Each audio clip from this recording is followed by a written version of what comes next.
All right, fellas, we had a nice little overnight stretch to be able to digest the absolute madness of the Wild. 2024 NFL Draft first round. We were just talking about it before we hit the go live button, but man, I can't remember a situation after the first round of the NFL Draft where I am so excited about all my late round, my late first round picks, my early second round picks, because we still got a ton of great prospects on the board. And I can argue that we got nutted landing spots or really good landing spots in draft capital. We got 6 first round quarterbacks. We got 7 receivers or 6 receivers in the first Yeah. round. We got a first round tight end. Really exciting, first round of the NFL draft. All the running backs are still on the board. We still got a number of good receiver prospects available at the top of the second round. There's a lot of great teams that need receivers. The Buffalo Bills picking the first pick of the second round. You got the Chargers there. You got the Patriots, who just drafted their franchise quarterback in need of some talent around him. So we're going to go through pick by pick, talk about the winners, talk about the losers, the fit specifically, because fit is something that we both learned last year is so important with Devon Achane and Puka Nacua and some of those guys. The fit within the offense is something we're really going to stretch home here. So, Danny, what's up? How you feeling after last night? Feeling well. And in terms of fantasy, the fact that we're talking about 14 fantasy relevant players is being drafted in round one, it's just absolutely ludicrous. 6 quarterbacks getting round one DC. We'll talk about it. But I mean, off the head, that is the biggest winner of the night. If you have these rookie first round picks, if you have these rookie 1-2 type of picks, the quarterbacks going in the first round and this amount of wide receiver talent going in the first round definitely increases the value of those picks. So if you were in a startup a month ago and you drafted the 110 at like the 7th round, well, guess what? That pick is now probably worth a 4th or 5th rounder, to be honest. Yeah, absolutely. So, feels pretty good. Looking at this board so far, we started off with the first pick. Everybody knew it was going to be Caleb Williams, but somehow even the 101 got more valuable last night because we'll talk about Odunze's fit separately, but Caleb Williams also got himself a young franchise receiver to help build his career around, in addition to already having DJ Moore, already having Keenan Allen, already having Cole Kmet at tight end, already having DeAndre Swift, Roshan Johnson, Khalil Herbert in the backfield. The only real question mark I have about Caleb Williams is the coaching around him, right? I think Eberflus can coach the defense up, but the question I would really have is Shane Waldron really going to bring the best fit to this offense? But I mean, man, how many 1 overall quarterbacks have ever walked into a situation like this? If you guys have the 101, I didn't know it was possible for it to get more valuable last night, but the pick of Odunze made it more valuable. Absolutely. And I'm glad you mentioned that because, I mean, we could have expected an offensive player. Maybe, they reached on the 4th wide receiver down the board. Maybe they took an offensive lineman, but getting Rome at 9 is one of the values of the draft. We'll get into it from a Rome perspective in a second. But if you have Caleb Williams, like I asked you this on the stream last night, but straight up, we see the Chargers end up taking Joe Alt at number 5 overall. There was rumors potentially of a wide receiver going there. Got to your head right now. Are you taking the 101 or are you taking Justin Herbert in the startup? Because I think that's the conversation point people are going to be having at like the 108 overall.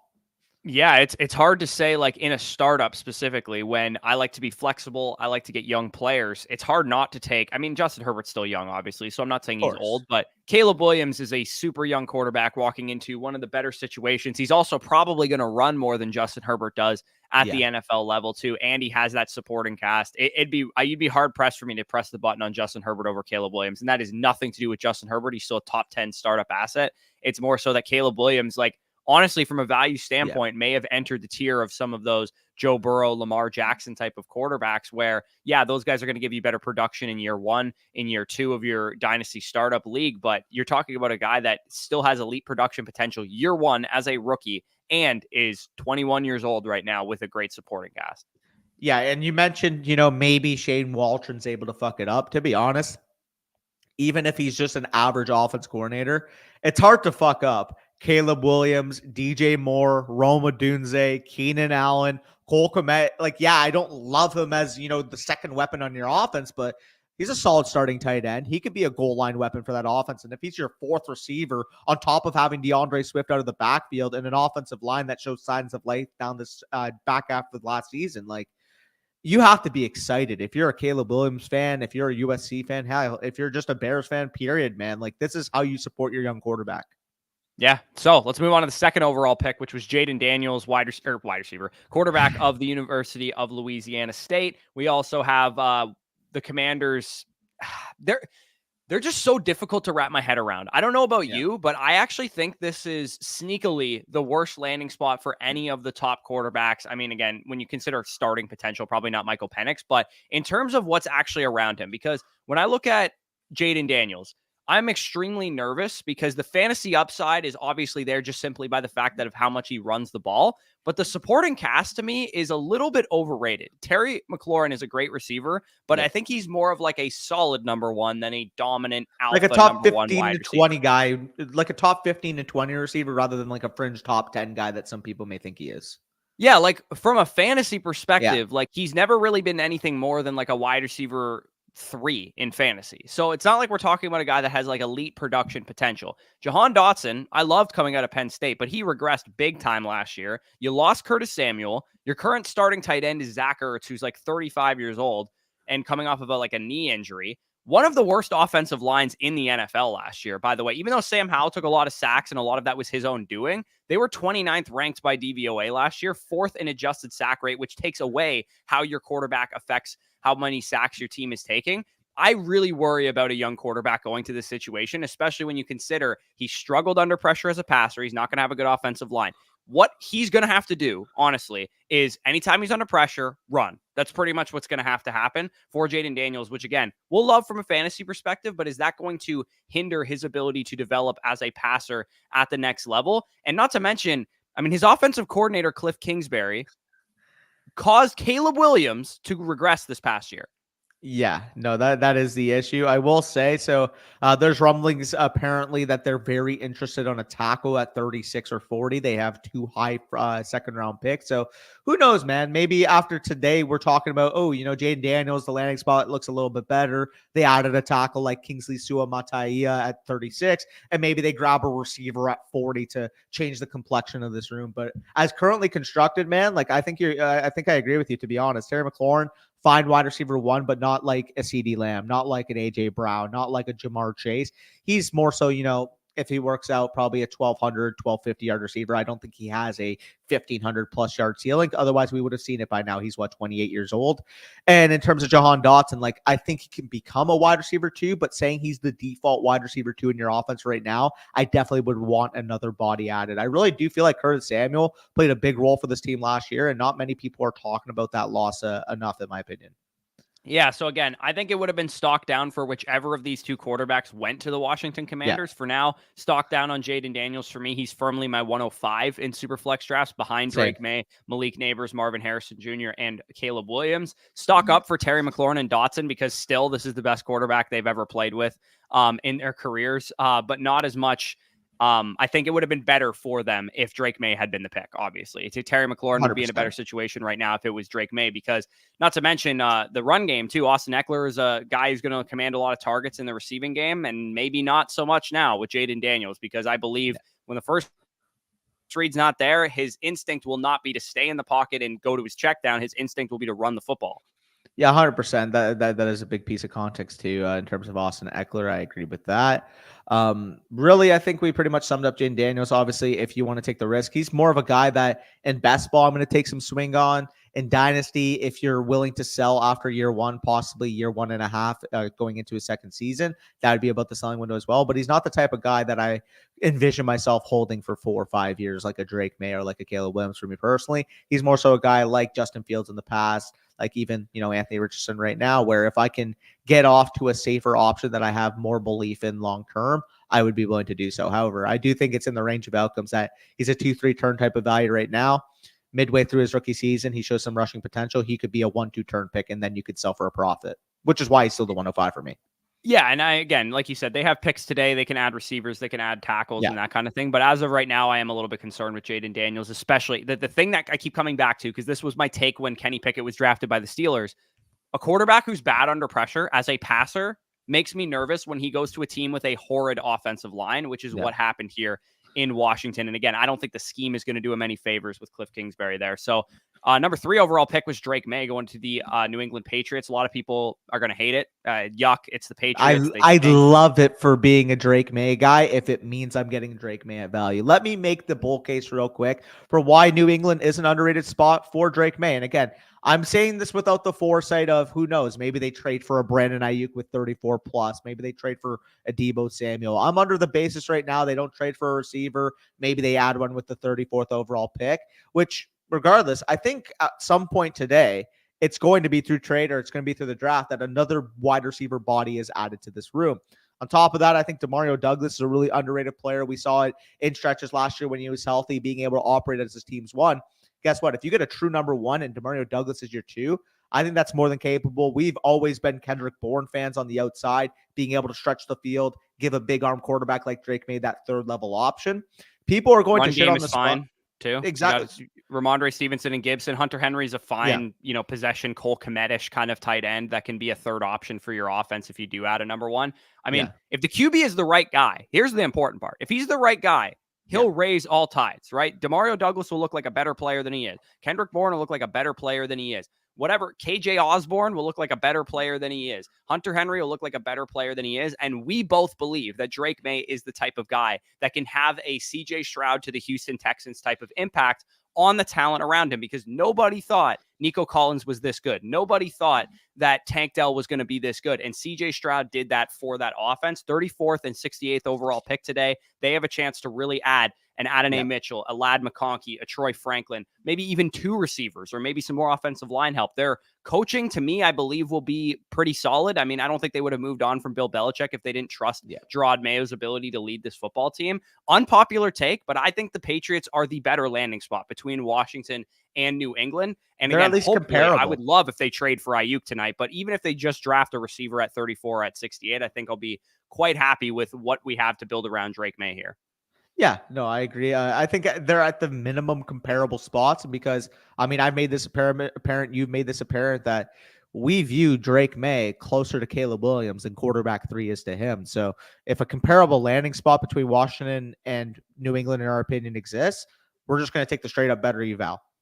Yeah, neither of them are great landing spots. Like, reasonably, we wanted Drake May to go to the Minnesota Vikings, but I actually think this is the lesser of 2 evils in terms of landing spot. Yeah. Not to mention, I mean, just team success-wise and ownership-wise, Commanders versus Patriots over the last 25 years hasn't even been a comparison. And I know they had Brady and Belichick, but Kraft is still there. It's still a pretty well-run organization and that kind of thing. So number 4 overall pick was Marvin Harrison Jr. to the Cardinals. Nobody was really shocked by that. That was expected. Underratedly, I don't think people realize that Kyler Murray fed his number 1 alpha receiver, DeAndre Hopkins, from 2020 to 2022, over 10 targets per game, despite DeAndre Hopkins being on the back 9 of his career. Like, we were talking about a legitimate 30% target share type of receiver just a few seasons back with DeAndre Hopkins. You're plugging in Marvin Harrison Jr. with the young legs that he brings to the table. Outside of Trey McBride in this offense, like, we're looking at it right now, Michael Wilson, Greg Dortch, Chris Moore, Zach Pascal is your receiving core.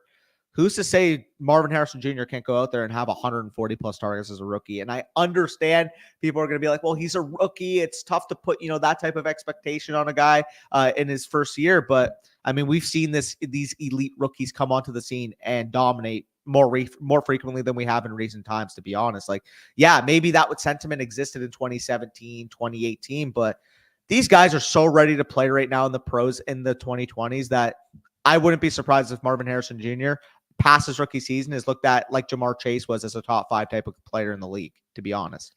Yeah, absolutely. I think he's the clear 102 in Dynasty Superflex rookie drafts. It would have been a conversation had Drake May gone to the Minnesota Vikings, but for us, I think it goes Caleb Williams 101, Marvin Harrison 102. These 2 quarterbacks, if you need a quarterback, definitely in range of that pick. And then we'll talk about Malik Neighbors here in a second. That's the clear top 5 for us. As much as I love the Odunze landing spot, as much as I love the McCarthy landing spot, as much as I like some of the other landing spots for the later wide receivers, to me, nobody's cracking that clear top 5. In my opinion, Marvin has a franchise quarterback to throw him the ball. We've long been Kyler Murray truthers, and Kyler Murray sees a major stock up. I don't think the Cardinals will be done adding at wide receiver. I think they'll probably add another piece here in the later portion of the draft. Maybe they add more offensive line help. I was impressed with what Arizona did with their offensive coaching staff and the lack of talent really that they had, because coming into the season, Marquise Brown was banged up. Kyler Murray was coming off of an ACL tear. Trey McBride hadn't done anything in his rookie season to make you think that he was going to be a stud tight end at the next level. And that coaching staff developed Trey McBride. They got good play out of Joshua Dobbs. Honestly, Michael Wilson wasn't a good prospect, and he even flashed a little bit at times. So for me, taking a ready-made future superstar number one wide receiver, I have a lot of faith, honestly, in this coaching staff to be able to develop whatever holes Marvin Harrison has to his game, which honestly isn't many.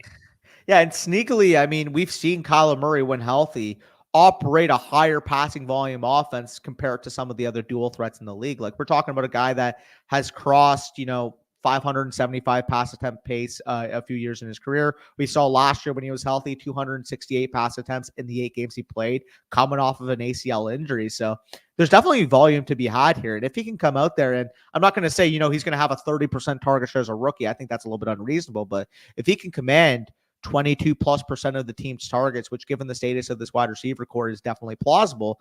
Like, we're talking about a player that should be a second round best ball pick, will be a second round best ball pick. And come the week 15, week 16, week 17 time, we're talking about one of the highest ceilings in all of fantasy if Kyler Murray is healthy. Yeah, absolutely. I think that's definitely a possibility with Marvin Harrison Jr. Joe Alt was the number 5 overall pick, not fantasy relevant technically, but we do get some more protection there for Justin Herbert. I think all of us wanted a receiver to go to the Chargers, but it's better than them picking a defensive player. I suppose it still does help the offense, but they're going to need some receiver help. Hopefully they get it at number 37 overall here. Malik Neighbors is the one that, Matt here goes, Daniel Jones is a damp stool. Malik Neighbors is getting some slander in the chat right now. I look at the Malik Neighbors to the Giants landing spot as this. The cupboard is empty, man. Nobody's home in that offense. Nobody can command targets there. Malik Neighbors had a 31% target share at the University of Louisiana State with Brian Thomas Jr. in his offense and a quarterback who won the Heisman Trophy. So for me, I look at Malik Neighbors. People won't like it because it's not the Chargers. We all wanted him to go to the Chargers, but he's a great fit in Daboll's offense. He can play the Stephon Diggs role. He can be a yards after catch threat for an offense that just lost their engine in Saquon Barkley, who signed with the Philadelphia Eagles. To me, Malik Neighbors is the go-to guy here, man. Malik Neighbors, again, not the best quarterback play. You got Daniel Jones coming off of an ACL tear. Drew Lock might start some games at the beginning of the year, but targets, and more targets is all I see.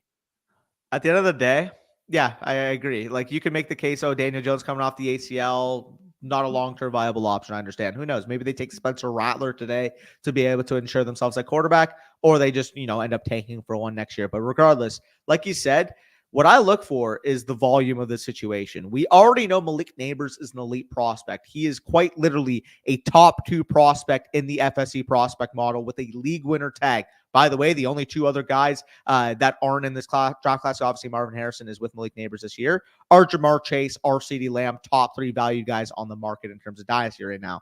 What I keep coming back to is you have a wide receiver room currently outside of Malik Neighbors that has Darius Slayton, Wan'Dale Robinson, Jalen Hyatt, Isaiah McKenzie, Isaiah Hodgins, Dennis Houston, Miles Boykin, Gunnar Olszewski, who's a special teams guy. Like, who out of that core is realistically going to take targets away from Malik Neighbors? Like, maybe you could argue, okay, Wan'Dale Robinson plays a little bit of a gadget role. Maybe it's the second leading target on this team, but there's no other talent in this room to say that Malik Neighbors won't have a huge target share even as a rookie.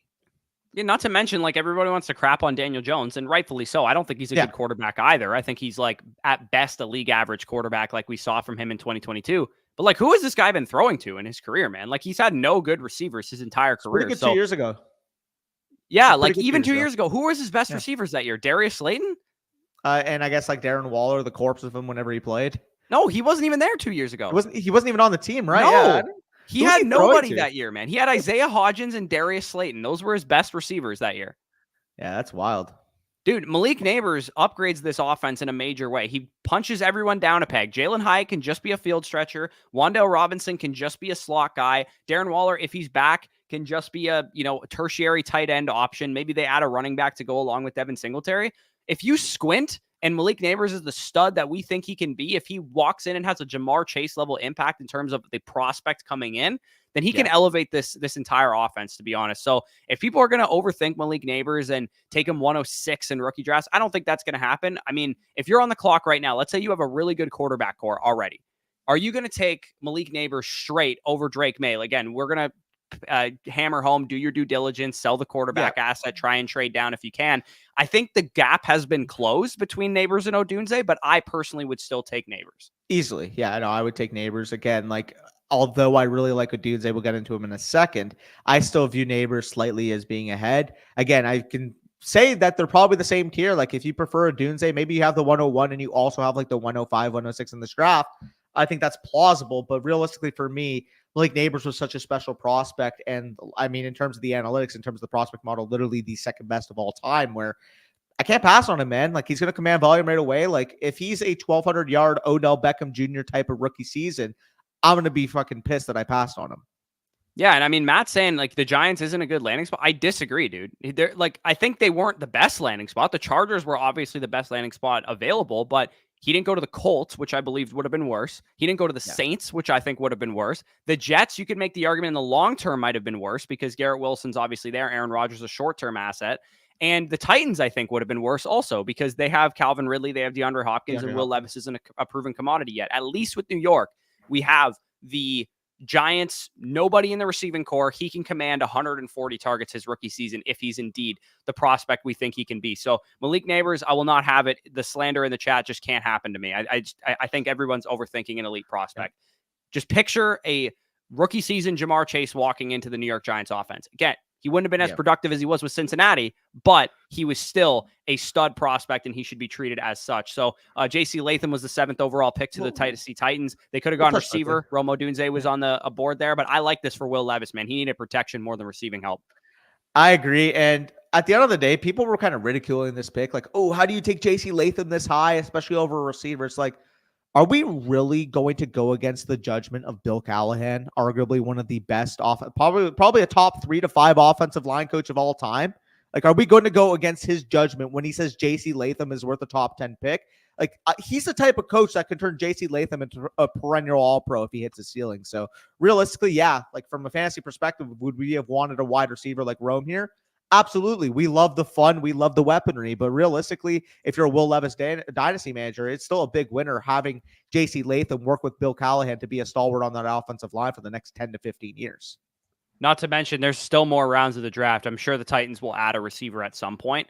And who knows? Maybe playing in the slot, learning from Hopkins and Calvin Ridley will help Treylon Burks and he can turn into something. To be honest, I just think that Will Levis actually has it at quarterback. Like, I'm actually a lot more high on Will Levis at this point this year than I was last year. Great. So if he can get good offensive line play, and like you said, Peter Skoronski was drafted in the first round last year. Bill Callahan can help him out. Bill Callahan can now help out J.C. Latham, potentially building up honestly, one of the worst offensive lines in pass protection over the last 5 years. Even when they were a really good team with Derrick Henry at his best, A.J. Brown there, Ryan Tannehill playing well, their offensive line wasn't good in pass protection. So this offensive line seeing a major overhaul is great news for Will Levis. So the shocker of the night, number 8 overall, Michael Penix Jr. going to the Atlanta Falcons.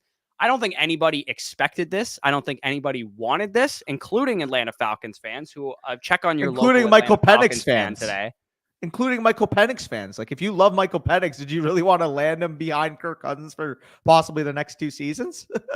Yeah, I've prepared a little monologue for Michael Penix, so I'll just take the floor here. And again, if you guys are Michael Penix fans, I get it. I think he does some things well. I think he's got a strong arm. I think he's a good thrower of the football, all that good stuff. But here is how I'm handling the Michael Penix conundrum in Dynasty Superflex rookie drafts, because we know inherently our league mates and us included will be inclined to chase number 8 overall draft capital. That likely makes Penix a guy who falls somewhere in between 110 and 202 in most Superflex rooms. Maybe he slides below that. Maybe he goes ahead of that. I'm just saying as a general projection, that's where I think he will end up given 8th overall draft capital in the NFL draft at the quarterback position in Superflex. Here is why I would be out at that price tag. He would need to slide beyond that for me to be in. Number one, my pre-draft evaluation of Penix is that I don't believe he has what it takes to be a top-tier franchise quarterback. The inaccuracy over the middle, the lack of mobility, the inability to create when the play breaks down, as we saw in the national championship game,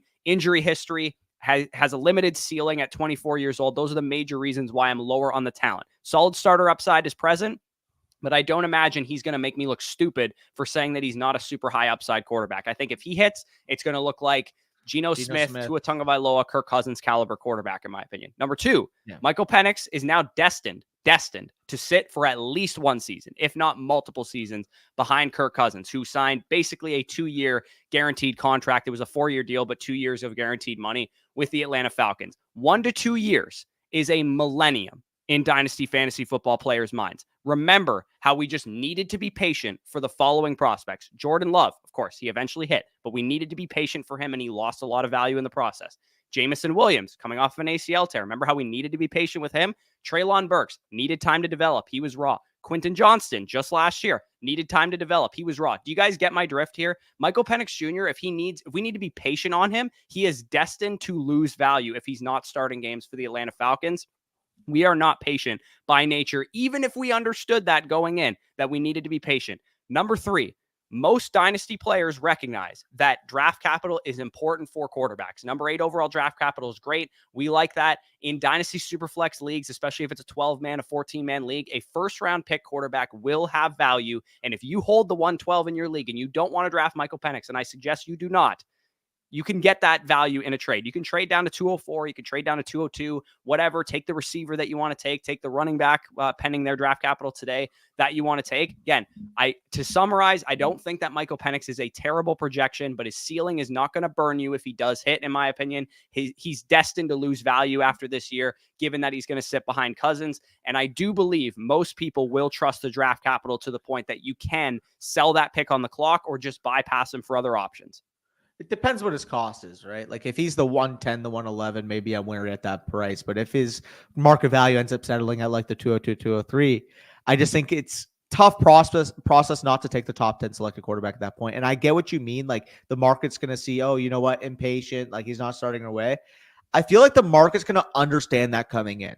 Like the reason why you're taking Penix at the 202, 203 isn't so that you can get the instant gratification of a starting year. It's because you took the top 10 capital quarterback with a really good weapons core around him with really good coaching, and you're idolizing potentially going into year 2, him seeing a value uptick if Kirk Cousins were to be named, the backup or potentially moved on. Again, they're only really committed for the next 2 years. I could see Michael Penix taking over in the second season, especially given the torn Achilles at back here. I feel like the market isn't going to be as negative as you're projecting because they're already going to inherently understand it coming into making the pick. The other thing, too, you compared it to Jordan Love. I think there's a big difference between a 25th overall quarterback, wherever Jordan Love went, versus one picked in the top 10. Again, I am not going to defend the player because he was my quarterback 6. I would not have taken him in the top 10 personally, but I do understand that the market is going to have hesitance to push him up to the 109, 110 so that if his market value ends up slipping to the top of the second round, that's about the appropriate value, I would assume, especially too, if you're a young team rebuilding and it's running back or Michael Penix. Like, I don't mind taking a shot on Michael Penix at that point. It would probably, like you said, though, probably have to be a second rounder for me. Yeah, it'll have to be a second rounder. And like I said, I'm going to be shopping that pick on the clock. Even if I think I should take Michael Penix, let's say it's a 203. And Michael Can you Penix add up is to get Bo me, Nix? I'm going to see if I can trade back because I believe we're going to get a ton of great wide receiver prospects going today. We had 6 or 7 first-round receivers go yesterday. If faced with the decision on the clock, I would take Xavier Legette over Michael Penix because I believe in the upside. Maybe that is a horrid take, and at ages like milking the Texas sun, but I liked Xavier Legette's film, and I want to take the upside swing on a Project X wide receiver who's in a receiving core with a young quarterback that I believed in as well. So Michael Penix, 8th overall draft capital, absolutely. It's great news for Michael Penix because he's got a great coaching staff around him, great weapons around him. Why the hell is Kirk Cousins there? Kirk Cousins shouldn't have been signed in the first place if they believed Michael Penix was this type of prospect.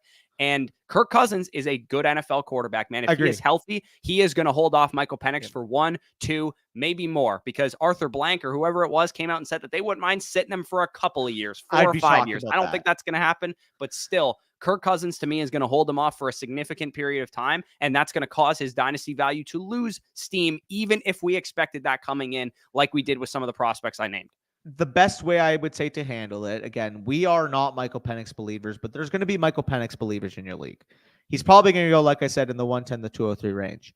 Hypothetically, even if it's a 202, check with the guy who got Bo Nix. see maybe, hey, who knows? Michael Penix plus a third-round pick gets me from the 112 valuation to the 110, or let's just say, actually, Bo Nix might even be later than that. It might be the 112 versus the 202, especially if a couple of those running backs land on like the Cowboys and the Raiders, or A.D. Mitchell goes to the Bills at the top of the second round.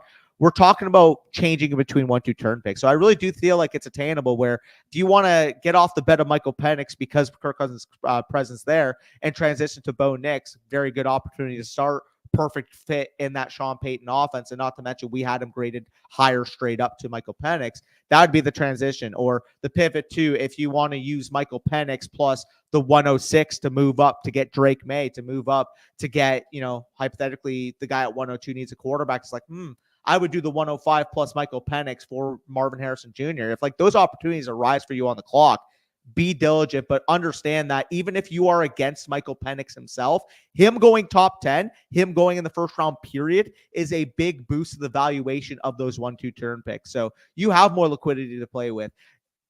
But maybe a couple months ago, if you had offered the 107 plus the 202 for the 104, somebody might just say, oh, I don't like this at all. But now that they have the context of seeing how many players went in the first round, how many quarterbacks went in the first round, they may be more willing to make that type of transition. Yeah, exactly. Anybody with late first round, early second round dynasty picks, if you're in a sharp league, Penix is probably going to go high because of the draft capital. And at that point, I will be out. So I'm approaching this from the standpoint of most of my league mates know that 8th overall pick capital matters for the quarterback position. If you're in a casual league and people let him slide to the mid second round or even the late second round, that's when you pounce. So everybody has a price. That was my diatribe on Michael Penix. Let's move on to Romo Dunze, who I absolutely love this pick, man. I absolutely love it. I think that this was one of the best landing spots that Odunze could have gone to, because not only is he tethered to a quarterback like Caleb Williams long term, and again, because he's a rookie, there's some uncertainty there, and we can get value as a result.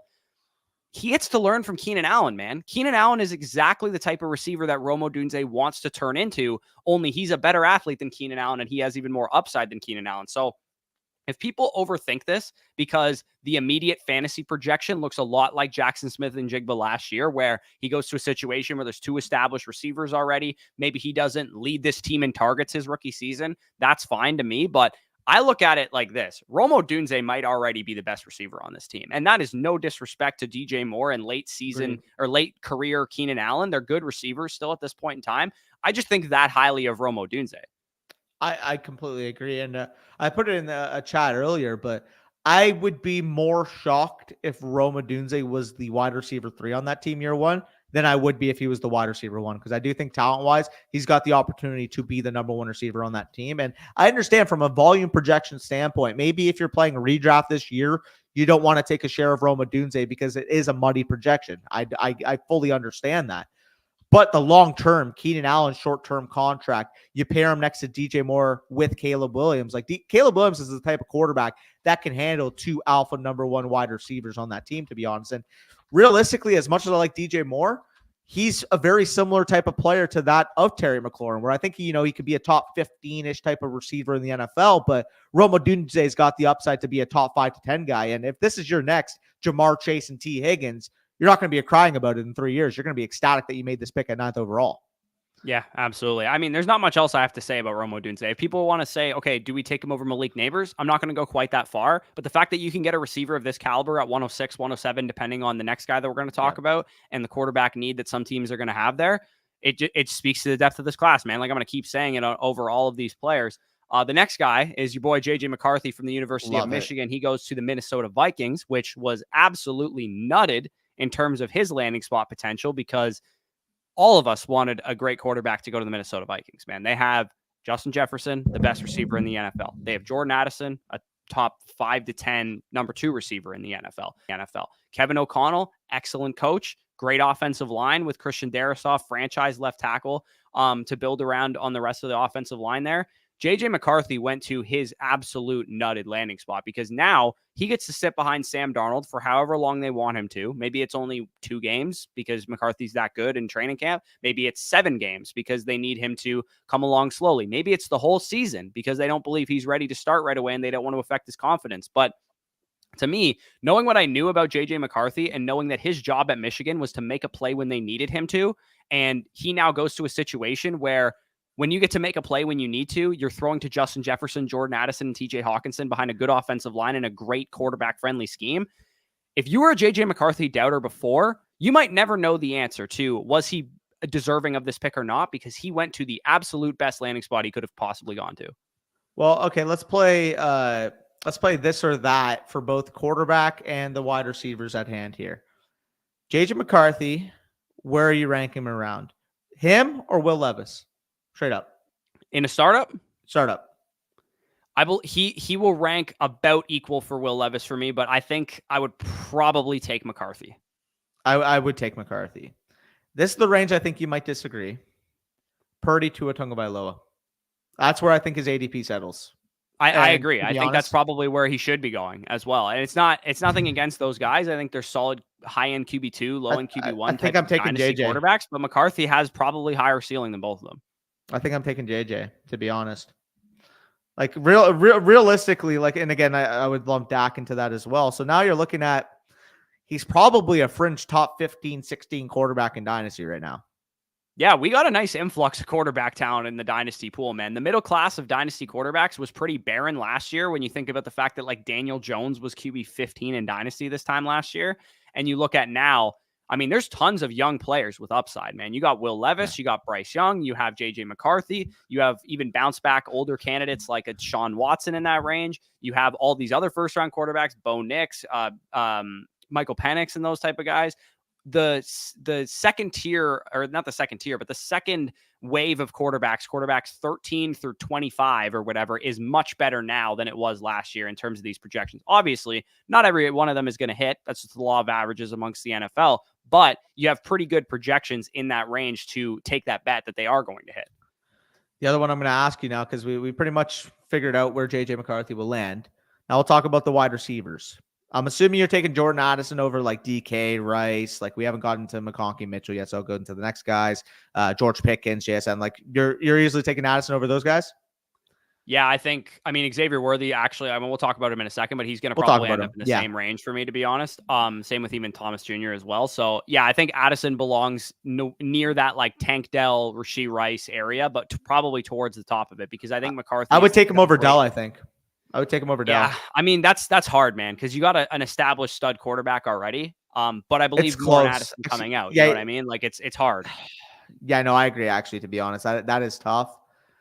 Okay, what about Michael Pittman Jr. versus Tank Dell versus Jordan Addison versus T. Higgins? How are you approaching that quartet?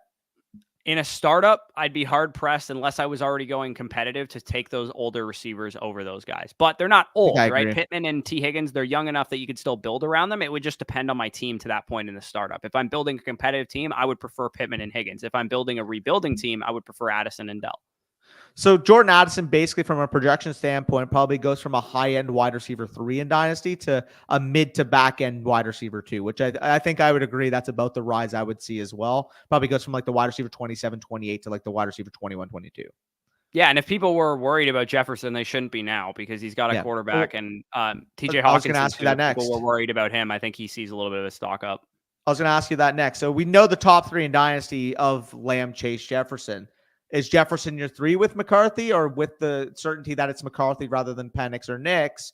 Like, does he move up to 2 or 1 for you, or does he stay at 3 knowing that he was at 2 the whole time and he's not going to move? I have me and you have them in different orders. I have Chase 1, Jefferson 2, and Lamb 3. I had them in that order this entire offseason. I never moved them.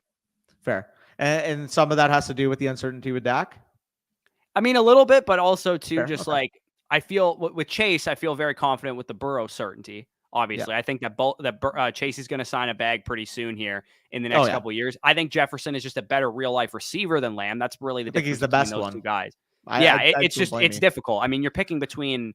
It's like picking your favorite kid, man. Like these guys are all awesome. The best answer to this is if you have a share of Chase or Jefferson, take the Lamb. If you have a share of Lamb or Chase, take the Jefferson, and vice versa for Chase as well. Like really, like if you have 4 shares of one, maybe you transition to another. Like that's the type of viewpoint we have. Like they're the clear top 3. Though I will say, man, like Marv at Arizona, to me, as good as Amon St. Brown is probably on a tier of his own. The reason why I would put St. Brown in that tier with the extension he just signed. I from a production standpoint, startup standpoint, I totally get it where they're going to go, but Marvin Harrison Jr.'s value appropriation could end up being the 104 next offseason. Oh, That's in the absolutely. range of Yeah, he has outcomes. the potential to be that good. I think that highly of St. Brown that I think he belongs Fair. in that conversation. It's not necessarily a slight to Marvin Harrison Jr., Fair. especially in PPR formats. Man, No, St. Brown's just that's an fair. automatic 170 targets.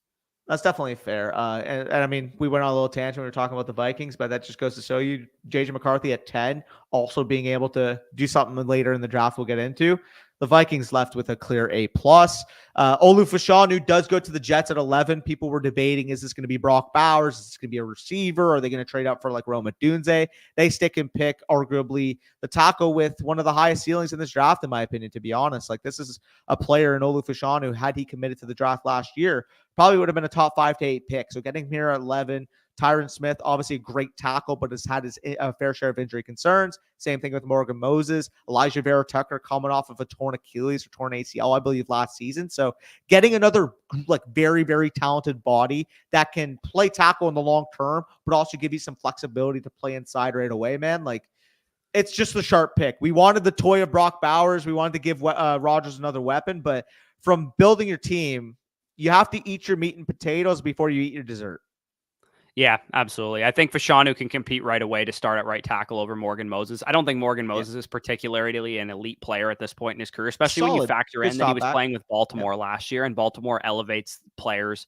I think all these guys that left Baltimore are going to look a little bit worse now that they're not in Baltimore, if you know what I mean. So for me, Olu Fashanu could start right away at right tackle, and of course has that left tackle versatility in the long term. Tyron Smith himself, I believe, started right tackle his first season, and then moved to left tackle after that. So I'm sure he could help him with that transition. Was the same type of thing. Doug Free basically did that, took him under his wing and taught him the ropes back in 2010. Tyron Smith at this stage of his career can do the exact same thing. And funny enough, people have literally comped Olu Fashanu to a young Tyron Smith, and Tyron went 9th overall to the Cowboys. Olu goes 11th overall to the Jets. So very good. Yeah, and great news for Breece Hall, man. Great news for Breece Hall. We need offensive linemen on this group, because Breece Hall was basically 1v9ing out there every single play because he didn't have a line and didn't have a quarterback, and now he's got both of them, which is nice, or at least better in both areas. So Denver Broncos were the next pick here. Bo Nix, big time shocker again. None of us thought Bo Nix would go in the first round. I didn't personally, and I love Bo Nix. I didn't think he was going to go in the first round. I thought he was going to be more of an early second rounder, but man, I'm not going to go on a huge diatribe on Bo Nix right now, but all I will say is knowing that he's excellent under pressure and he's extremely accurate, and that's something that Sean Payton is going to value big time. That has got to be the best landing spot Bo Nix could have possibly gone to outside of Minnesota. I'll give myself a little pat on the back because I was the only one in our little mock draft contest that had 6 quarterbacks going in round 1. And even though I did predict that, like, it was still a shock when it happened. Like, we heard the rumors of Bo Nix to the Broncos, and people might just say, well, why take him at 12th overall? You don't have a second round pick. Why not trade down, get the second back, and then take him at like 22, 23? Michael Penix went 8th overall. JJ McCarthy went 10th overall. Obviously, the top 3 go in the 1, 2, 3 order. If you pass on Bo Nix and the Raiders take him with the next pick, which is a very plausible scenario, you're going to be kicking yourself, because then guess what? Oh, is the conversation now, at 24, are we taking Spencer Rattler because we need a starting quarterback? Like, to me, like, if Bo Nix is that type of player on their board, it doesn't make sense to trade down and then take him if you have the inkling he could be gone by that pick, if he can be gone at 13th overall. And guess what? If the 13th overall pick, the Raiders, are seriously evaluating Bo Nix, maybe he's just worth the 12th overall pick to begin with. Yeah, again, he's not Jaden Daniels mobility-wise. He's not Caleb Williams from an arm talent standpoint. He did play in a quarterback-friendly scheme at the University of Oregon, but he played 6 college seasons, and he improved on something every single year, and he is a night and day different quarterback than he was at the University of Auburn. He basically got an entire 2 redshirt seasons in the NFL to go play in the Pac-12, get his confidence up, refine his mechanics, refine everything that he did. And Bo Nix is going to be a huge value in rookie drafts. I have a pretty strong inkling that nobody's going to want to draft him because nobody liked him at Auburn, and nobody really likes him now. And they don't think he should have been the 12th overall pick. And the draft grades that are coming out today have the C- and D+ all over the board for the Denver Broncos for reaching on a quarterback. But for me, Sean Payton can coach up quarterbacks. If he can do anything, he can coach up quarterbacks. As much as Russell Wilson still wasn't Russell Wilson last year, it was a significant improvement from 2022. And Bo Nix can come in and run Sean Payton's system. He doesn't have elite weapons yet. Sutton, Marvin Mims, Greg Dulcich, Javonte Williams doesn't get you fired up. It doesn't get you excited. They might add some more guys here and there, and I feel pretty good about Bo Nix's projection in this offense. The call for me, and again, I have to make this analogy because it is draft day. We have to allude it to the movie, but it's like when Coach Ben comes into the office, is like he's defending Brian Drew, and it's like, well, he's a pro, he can run my offense. I bet you Sean Payton probably walked to the GM and said, or the GM was probably like, well, Bo Nix, 12th overall, like that's a little high. He probably just said, well, this is a pro that can run my offense, because Bo Nix is tailor-made to a Sean Payton offense. If we're going to talk about the guy that profiles relatively similarly to Drew Brees, not from obviously the accolades from, what Drew Brees was able to accomplish. Let's compare him to Drew Brees in 2006 when they signed Drew Brees from the Chargers. Which I was going to say, even as a prospect, Drew Brees at Purdue. He was a quarterback that didn't have an elite arm. He was a quarterback that was just highly accurate and knew what he was doing with the football. And that's exactly what Bo Nix represents. And Drew Brees was not thought of to be a future Hall of Fame quarterback when he signed in New Orleans. That's what I was going to say, man. He was a second-round pick. He went 32nd overall. Like, people might just think, oh, comparing him to Drew Brees, future Hall of Famer, is very, very high praise. It's like, yeah, like if he ends up having a Drew Brees career, sure. That's not what I'm insinuating here. I'm more so saying Drew Brees wasn't thought of, like you said, with the biggest arm, with the most mobile of the guys, but he was relatively mobile. People don't really remember the old school or the old career Drew Brees, but early in his career, when they won the Super Bowl, when he was on the Chargers, like he could scoot a little bit, and I see a little bit of that with Bo Nix as well. Yeah, so I think we've beaten the Bo Nix point to death here. Let's go to Brock Bowers, and Spicy Hot's in the chat being like, why the heck did we draft a tight end? We drafted Michael Mayer last year, but Michael Mayer, Bags, obviously, he's the biggest loser of this for sure. They're down tremendously. He's probably the biggest loser of the entire first round, easily, I would say, of any player. The Raiders clearly made best player available their draft strategy this year, because they probably had Brock Bowers like 5th or 6th on their board, as most teams probably did, to be honest. Yeah. But when you're thinking about positional value and that kind of thing, and that's why Brock Bowers slid down a little bit, and that's probably why the Jets team most notably passed on him for a guy like Olu Fashanu, who plays left tackle or future left tackle, who's a more important position. But from Brock Bowers' standpoint, I do believe he's another guy that could end up as a big-time value in rookie drafts, because people will see Michael Mayer there. It's Gardner Minshew and Aiden O'Connell at quarterback. Devontae Adams is there at wide receiver. Nobody's really excited today to draft Brock Bowers in their rookie draft. If you have Brock Bowers and Devy, you're probably disappointed by this landing spot, because he could have went to a better team. He could have went to play with a better quarterback. But if there's any tight end prospect that I think will circumvent their landing spot and end up being a stud player in the long term, it's going to be Brock Bowers. This is, as we've talked about all offseason, the best tight end prospect we've ever seen. They got a plan for him, otherwise they wouldn't have drafted him. And hopefully a team comes and takes Michael Mayer off of the Raiders' hands on day 2 or day 3 of the NFL draft here, and it can clean up this situation a little bit. Hear me out too. I mean, we saw, Gardner Minshew is not a needle moving quarterback. I'm not going to say he's this elite player. He's even an average quarterback. He's a below average starting quarterback in the NFL, but strictly for fantasy, Gardner Minshew could actually be a really good fit in terms of volume for Brock Bowers. He's not the type of quarterback that's going to stretch the ball down the field. He's got an admittedly objectively bad arm, to be honest, in terms of starting NFL quarterbacks. And to be honest, even if it's Gardner Minshew, even if it's Aiden O'Connell, they win based off timing. They win based off intermediate yak type of players. Well, guess what? Brock Bowers may just be the best yak tight end I have ever watched. And we saw what a tight end that can create after the catch did for that Lions offense, did for Jared Goff, adding Sam Laporta. I could see a very similar outcome happening for Brock Bowers, opening up some more shots on the sideline for Devontae Adams, giving them another intermediate threat, because let's be honest, Hunter Renfrow coming off of injury wasn't quite the same. I don't even think he's there anymore, is he? He got cut, but what I'm saying is last year, what they were missing was that type of player, but Hunter Renfrow simply wasn't the guy that they signed to that massive contract extension because of the injuries he's dealt with in these last couple of seasons. So with Brock Bowers, man, like he's going to be the number 2 of that offense. And to be honest, I feel like even though Gardner Minshew isn't a great quarterback, he can support the weapons that they have.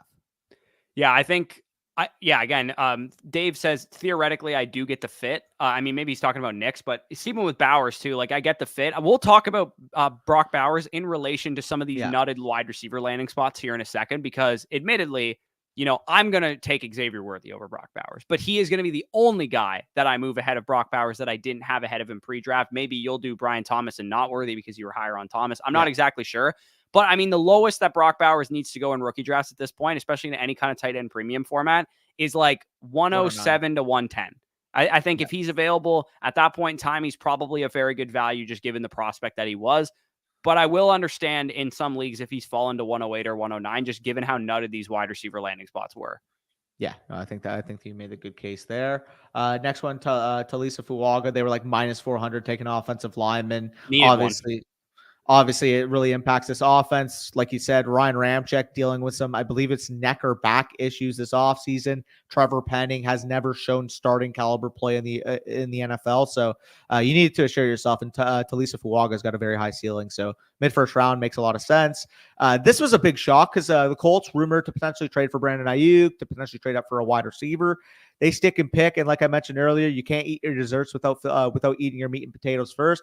They do actually eat their meat and potatoes here with Latu. I believe the second was he the first defensive player off the board? First defensive player, pick 15 overall. Yeah. So you see Byron Murphy goes 16, Dallas Turner goes 17. Great value by the Vikings there. Good trade up that they made with the Jaguars. Amarius Mims to the Bengals, get some protection for Joe Burrow. Little raw, obviously, but they do actually have a good place or plan in place for him because they have Trent Brown and Orlando Brown in there to start right away. And Amarius Mims is more of a developmental tackle anyway. So whatever guy you just intend to get rid of after this year, you just move Amarius Mims either to the left or to the right side. I'm assuming, given his physical tools, they would like him to become a franchise left tackle for them. But at the same time, very good pick. And good news for T. Higgins, too, because they didn't take a wide receiver. And it looks like maybe they're going to try and get an extension going with him. But who knows? Maybe he gets traded today or something like that. Troy Fautanu, good news for that Pittsburgh Steelers offensive line and for Russell Wilson and for Justin Fields and for Najee Harris and Jalen Warren and all those guys. Good defensive player value here with Quinyon Mitchell and Chop Robinson. Next fantasy relevant player we have here is Brian Thomas Jr. going to the Jacksonville Jaguars. Look how many times this pick was traded, too. Insane number of trades that we had here with that 23rd overall pick. Brian Thomas Jr. goes to the Jacksonville Jaguars. I just said it's a nutted landing spot, and maybe some people would have rather him go to Buffalo or something like that. But to me, I look at this receiver core. You have a big-armed franchise quarterback. I am higher on Trevor Lawrence than it seems like some other people are. I believe he elevates the play of everybody around him, especially when it comes to a guy like this who has a super high ceiling to be a number one X-style wide receiver in the NFL. You have short and intermediate targets like Christian Kirk and Evan Ingram in this offense. You have a pure, volatile, deep threat like Gabe Davis, who you sign in free agency. This allows Brian Thomas Jr. to come along at his own pace. He's not tasked with being a number one 30% target share wide receiver in year one. And if he doesn't do that, he's a bust in the NFL. No, he has Christian Kirk there who can command targets. Evan Ingram, Gabe Davis here and there. Those guys can command targets. Brian Thomas Jr. has the ability to come along slowly, has the ability, hopefully, to show a lot in year one to get us excited about him. But I love the landing spot, man. I like the draft capital. I like the fit. I like the quarterback to wide receiver duo. They had this role in mind for Calvin Ridley last year, which was like our number one receiver is going to be like a 13 to 15 A-dot guy because we're going to push the ball downfield. And that wasn't Calvin Ridley's forte. He's not the most athletic guy in the world. And Brian Thomas Jr., if he can learn the nuances of route running, if he can use that explosiveness, use the size that he has, he could really, really turn into a great player for the Jaguars. Picture dropping Nico Collins into this offense and how it would look. Yeah, I mean, we saw what that was able to do for the Texans offense last year, that fit with CJ Stroud. You're envisioning that with Brian Thomas, obviously going in the division with the Texans with CJ Stroud there. So, Brian Thomas, super athletic. He is perfect for the role they tried to pigeonhole Ridley into last year. Obviously, Ridley more of a technician. Brian Thomas more of an explosive threat, which they really coveted. You have Christian Kirk as your slot, your route running expertise type of guy. You have Evan Ingram as your tight end. You have Brian Thomas as your main stretch the field receiver. And Zay Jones is another quality wide receiver to have, whether that's as your 4 or possibly Gabe Davis as your 4. One of those two being the boundary, take on the tough type of X wide receiver type of work, while Brian Thomas is able to spread the field at the Z position. Yeah, I mean, ideally they don't sign Gabe Davis and you just have Brian Thomas working with Christian Kirk, but Gabe Davis isn't that great of a player, to be honest. So if Gabe Davis is their guy, like year one, he gets the snaps and he keeps Brian Thomas Jr. off the field. But as the season goes along, Brian Thomas starts to work into those snaps. That's kind of how I envision the situation going. So from a redraft standpoint, do we love this for Brian Thomas Jr.? Probably not. But in a dynasty setting, I really do like it for him. Jordan Morgan to the Packers, good offensive line help for Jordan Love. They have a lot of young talent on that offense, so good to keep some protection there. Graham Barton for the Buccaneers, absolutely love it as a Tampa Bay Buccaneers fan. He's going to play center for us. Our center was a huge problem last year, And our offensive line, you squint now, and it looks like one of the best in the league. You got Tristan Wirfs and Luka Decky, two of the best young tackles in the league. You have Graham Barton at center. Build that offensive line up the middle, and I do believe the guard additions they've made in free agency, in addition to some of the depth that they had at that position group, is going to pay off very well for Rachaad White fantasy managers. He's going to run the ball a lot more efficiently this year. And also Baker Mayfield and Mike Evans and Chris Godwin and all the other pass catchers in that offense. So speaking of nutted landing spots, we have Xavier Worthy going to the Kansas City Chiefs at 28th overall. The Buffalo Bills trading down with their AFC rival Kansas City Chiefs, and Xavier Worthy, prime Deshaun Jackson is the way I look at this, going to the Kansas City Chiefs offense, and just how scary this could be if Xavier Worthy is the player that I think he can be. Big stock up for Xavier Worthy. To me, he will be comfortably inside my top 9, top 10 overall Dynasty Superflex rookie rankings, either at 108, 109, or 110, pending your need for quarterback, pending your need for tight end with Brock Bowers. I love it for Xavier Worthy, man. Rashee Rice, he's all over the place in terms of dynasty value right now because of the legal situation. I think they can coexist in the long term because Rice is more of a short to intermediate guy. Xavier Worthy can do that stuff, but he's more of a deep guy. I like this fit for everybody involved. Mahomes is Mahomes. He's going to be good no matter who's his talent. Marquise Brown's probably the biggest loser of this because he's probably just on a 1-year rental, and then he's got to go on to a new team next year. But Xavier Worthy to the Chiefs, man, I love that they did it. We all wanted them to do it, and they did it. Yeah, I mean, the argument could be made, oh, well, like, where's the size in the receiving core, especially if Rashee Rice misses a couple games. But when you have game-breaking type of wide receiver speed, 4.21, 4.27, and you have your consistent chain mover with Travis Kelce, man, when it comes to Patrick Mahomes, he's able to make it work with Juju Smith-Schuster and the Funky Bunch and win a Super Bowl a couple years ago. I think he'll be able to make do with 2.42 speed wide receivers, despite not having the ideal size that you would have wanted to see. Like you said, Xavier Worthy, they're envisioning in the long term to be their next Tyreek Hill. It also means, for the most part, that Marquise Brown 1-year deal will most likely end up being 1 year, and he ends up walking after getting that value bump playing with Mahomes. Really, I mean, there's nothing not to love there. You got a big arm quarterback, the biggest arm arguably in the NFL. Patrick Mahomes or Josh Allen would take the cake for that for me. And you're getting 4.21 speed that can track the ball down the field. Like, there's not much else to say. Yeah, and happy 21st birthday to Xavier Worthy. You just got drafted in the first round. Yeah. You're playing with Patrick Mahomes for your football career. So, I mean, Worthy might have to do a little bit more than we expected early on in his career, because if Rashee Rice does get suspended, then they're going to need some wide receiver help right away. But I do love that he gets to theoretically work as like the number 3 receiver in his rookie season, and also Kelce, of course, there at the tight end position, probably for 1 more year. I think you got a super young player that does need some development, could add some size on an NFL strength program. I love this for the long term, man. Xavier Worthy is a top 30 dynasty wide receiver for me. He's a top 26 dynasty wide receiver for me. I would prefer, let me ask you this. Let's do some little keep trade cuts here, or some this or that here. Who would you rather have in dynasty, George Pickens or Xavier Worthy? You got to go with Worthy at this point, right? Yeah, and this is no disrespect to George Pickens. I think that's probably the correct take. Worthy or his teammate, Rashee Rice? Xavier Worthy or Rashee Rice? I would be a hypocrite if I didn't say Xavier Worthy, to be honest. I mean, given the legal trouble, man, it seems like the safe bet. You're getting first round trade up type of capital here. Like, it's probably Worthy. And if that's the case, like, I think Rashee Rice is a pretty safe top 5 to 6 round startup pick. Like, we're talking about, if Xavier Worthy probably ends up being my 110, 111, we're talking about these rookie picks just getting insane value. Like, if you did startups 2-3 weeks ago, man, the 110, the 111, the 201 was probably taken in the 7th, 8th, 9th round. I mean, we could literally just check. We just did Flock Me Silly. We could check the draft board, see where these rookie picks ended up going off the board. I got the 108 in the 5th round. I got the 108 a couple months ago in Comedy of Errors, like mid 5th round. That's I got insane. The 108. Which is again, we're talking, that could be McCarthy, that could be Bowers, that could be Worthy, that could be even Odunze potentially, like, could fall to that point in time. And we're talking about assets, like you said, that are definitely in consideration for like top 4 to 5 round assets, especially if that pick ends up being McCarthy too. Like, I mean, he'll be even higher pick than that. So yeah, if you guys, moral of the story is, if you got late 1st round picks, if you got early 2nd round picks, even, you're quite ecstatic with the 1st round of the NFL draft and how it played out. Your Cowboys go with Tyler Guyton. Good news for the offensive line.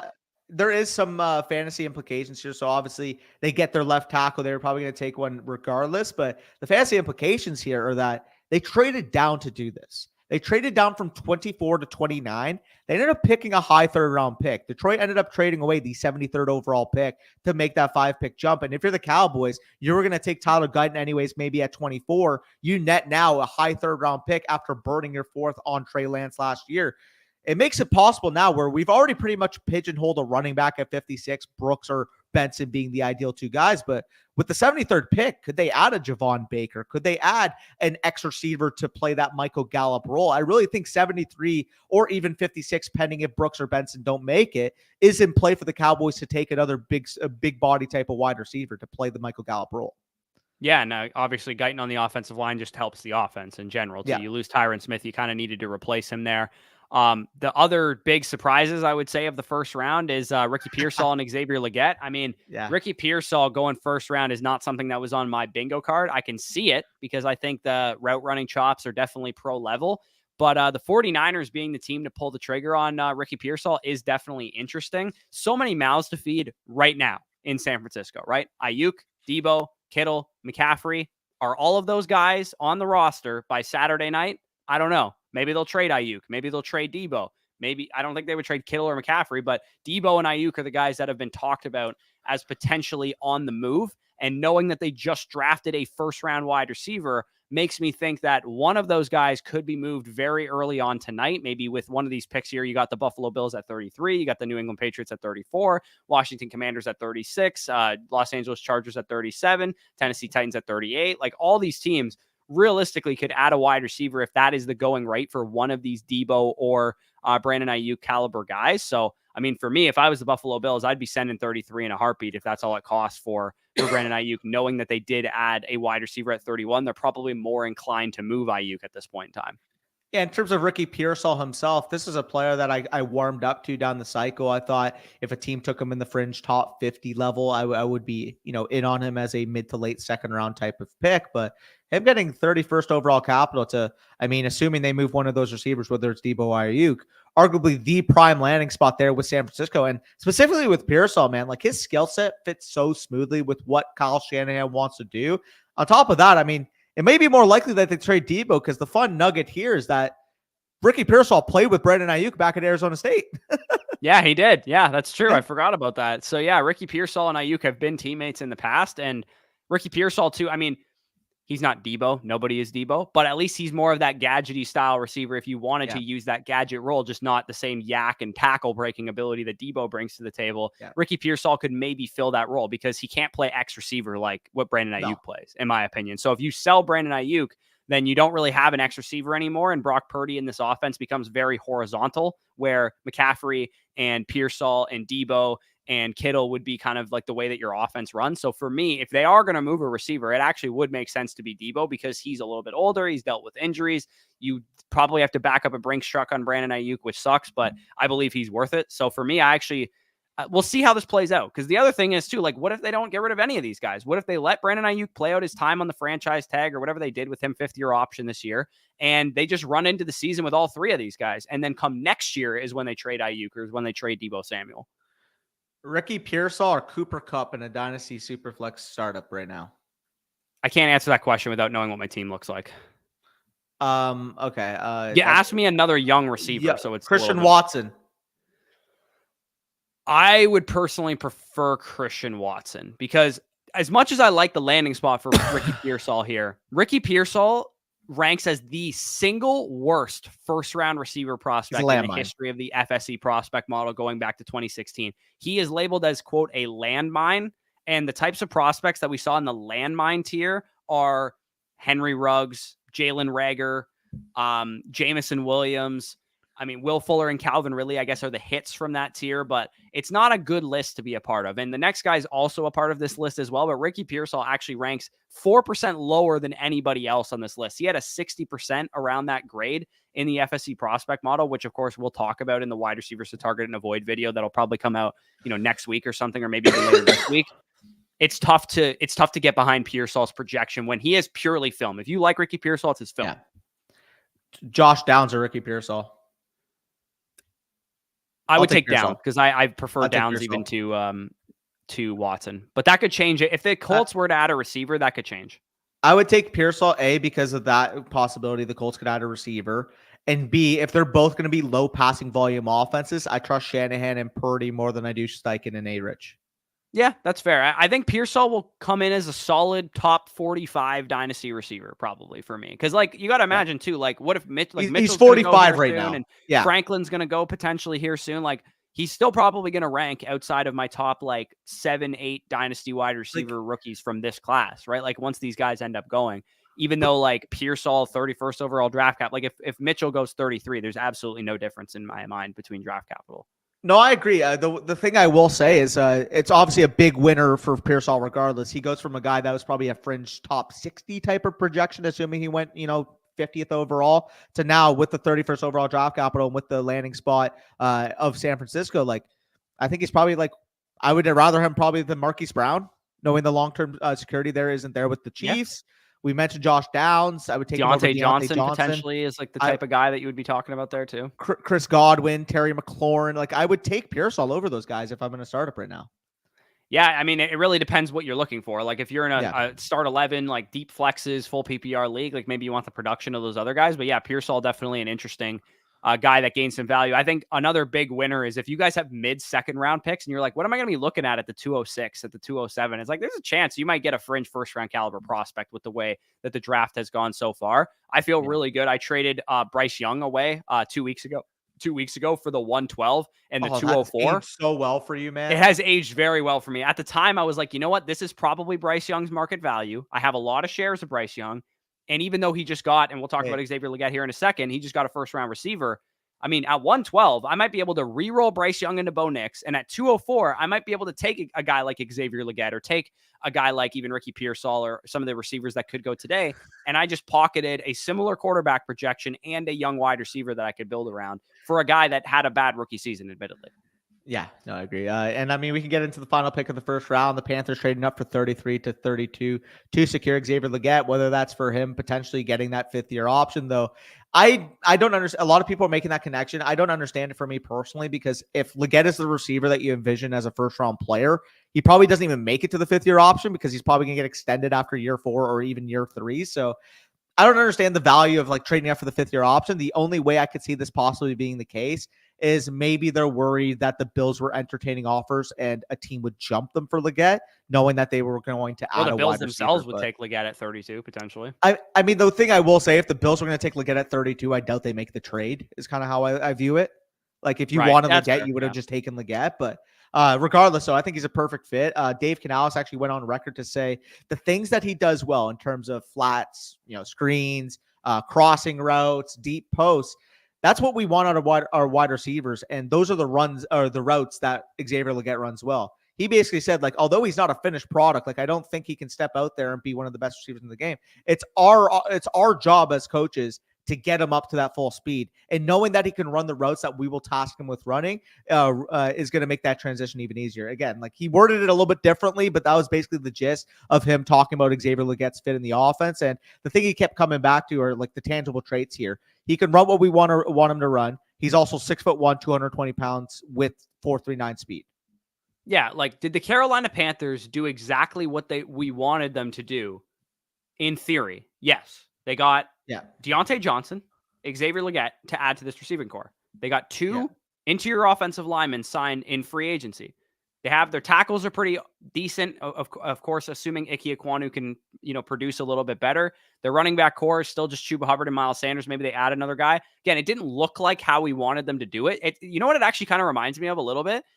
When Jacksonville was building around Trevor Lawrence and everybody wanted to do a certain thing or go a certain way, they throw a bag at Christian Kirk. They throw a bag at Evan Ingram or whatever it was.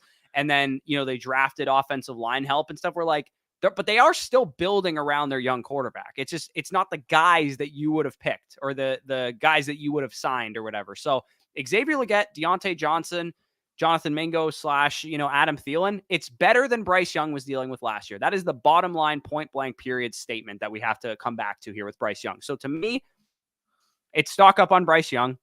They still do have the 39th overall pick. I doubt they'd add another receiver, but maybe they grab an offensive lineman. Maybe they they probably won't grab a running back. Maybe they add pieces in general to this team because this team wasn't good. They had the first overall pick for a reason and obviously lost it to Chicago. Underrated pick would be Johnny Brooks because they did add to the offensive line. You do go with your, your number one wide receiver potentially for the future with Leggett. If you're giving Johnny Brooks to Bryce Young for the foreseeable future, again, you have Chuba Hubbard there to take the early season toll, and then you have Johnny Brooks presumably healthy by week 7, week 8, week 9 in that area. That would make a ton of sense. It's not on top of that, they're the type of team that can spend a second round pick on a guy that they maybe don't expect to get up to speed by week 7, week 8, because they have no urgency to win. In fact, it's probably better for their franchise if they lose next year. So if Brooks is kind of, a medical redshirt type of first year, and then by year 2, when Xavier Leggett matures, when Bryce Young's heading into his first year, that's when Johnny Brooks is entering his prime there. Like, you're looking at a new look offense that could actually scare some teams. Yeah, and I've long called Dave Canales a fake sharp, but he did get the best out of Baker Mayfield last year. He did get a great season out of Mike Evans, even though some people were a little bit down on him. The only guy he really didn't have a great season out of was Chris Godwin, and even Godwin still had his moments there. I think what this offense is going to look like is that Xavier Leggett is their Project X receiver, because Xavier Leggett said in an interview himself that they want to use him like Mike Evans, which would be an X receiver.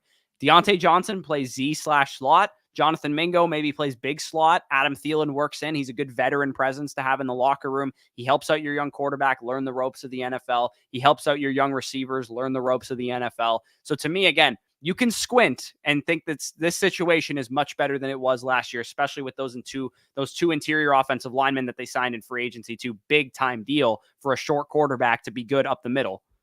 Yeah, no, 100%. I think we pretty much nailed it. People are going to balk at the Xavier Leggett pick. Your favorite fantasy analyst told you how he's undraftable because he did nothing prior to his 5th year. I'll tell you right now, there's a reason why he went 32nd overall. And it's funny because even accounting for the analytics, like, this guy still graded out as a clear top 10 receiver for me. He was my wide receiver 8 in grading.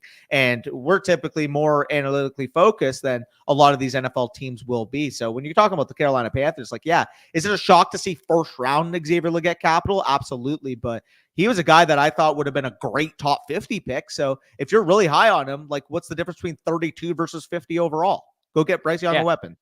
Yeah, absolutely. And again, Leggett, everyone's going to say, oh, they already have Jonathan Mingo. Why do they draft Jonathan Mingo again? It's like Leggett's final year of production and his film, more importantly, crushes Jonathan Mingo. Crushes Jonathan Mingo. He's more athletic than Jonathan Mingo. He has more X-wide receiver translatability than Jonathan Mingo did. And Jonathan Mingo has already played a full season in the NFL. So we know to some degree that Jonathan Mingo isn't really that good of a player, whereas Xavier Leggett is a new rookie. We don't know exactly what he can do. He went through some hardships in college. His final season was way better than anything Jonathan Mingo ever did. His final season on paper, his final season on film. I know that Xavier Leggett pick is nobody's going to like it, but I will snap up the value. Again, you don't have to take this guy at the 110 in rookie drafts, because he might have had to in last year's draft class where there was no good players and you were running out of good first round receivers by 110 or whatever. But this year, because there's so many great first round receivers, 6 first round quarterbacks, we're going to get a number of receivers today that I'm sure most people will take ahead of Xavier Leggett because they like them more pre-draft than Xavier Leggett. There's a chance that at 206, at 207, you're going to get Xavier Leggett on your team. And at that point in time, he is absolutely worth the risk. Yeah, no, I completely agree. And I mean, on top of that, the familiarity with in terms of the surrounding area, I know not many people mentioning it, but the fact is that Xavier Leggett grew up in Carolina, played at Carolina, now gets drafted to Carolina. Like, maybe he's more familiar with the area. He doesn't have a lot of the similar rookie adaptation that we see a lot of guys transferring, where they've seen home for the last 4 years, going to a different area. Like, he's familiar with Carolina. He knows exactly the surrounding area. He has family around to the point where he could just focus on honing his craft as a football player. Yeah, absolutely. So that was the entire first round. We broke it down. Yep. We talked about everything that we could have talked about. Join us tonight. I don't know what, 7:30 Eastern, 8 o'clock, whatever time the draft starts at 7. Starts at 7. Is it 7 o'clock? Okay, so we're talking probably 7 p.m. Eastern, 6:45 Eastern. We'll be live, and we will be talking about the entirety of day 2 of the NFL draft. Tons of wide receivers available. Adonai Mitchell, Troy Franklin, all these guys. This is a great wide receiver class, as we've talked about. All of the running back positions still available. A couple tight ends still available that could go today. Probably no more quarterbacks, maybe Spencer Rattler, but most of those guys got snapped up in the first round. But regardless, great news for all of us Dynasty rookie drafters, because our picks are getting more and more valuable by the second in this NFL draft cycle. So if you guys did enjoy this video, leave a like down below, subscribe to the channel if you're new. Our Dynasty rookie rankings, our Dynasty rookie draft guide will be available to those of you guys as soon as the NFL draft is over, about Saturday night, Sunday morning-ish. So if you guys are a degenerate and you have a rookie draft immediately following the draft Sunday afternoon, we should have you covered, and you can access that by going to flockfantasy.com. Use the promo code FSE when you sign up. You can import your teams now on Flock Fantasy, see all of your teams, see all of your league mates' teams. You can use our Dynasty trade calculator. You'll get our Dynasty rankings, our Dynasty draft guide, and of course, we're also running a special promotion for those of you guys that have yet to take the plunge and sign up on Underdog Fantasy. When you sign up right now on Underdog Fantasy, by Monday or so is when we'll actually send out the draft guides from Underdog Fantasy to you guys. You can sign up using promo code FSE and get our draft guide, Dynasty redraft when it comes out, and all of our Dynasty rookie film breakdowns for free for a $10 sign up on Underdog Fantasy using the promo code FSE. We're partnering with Underdog to get that all linked up for you guys. We're trying to take you all the way from the rookie draft guide season all the way through to your redraft leagues if you play in them. So if that interests you, both things will be linked down below in the description. But with that being said, peace out, and we'll talk to you soon.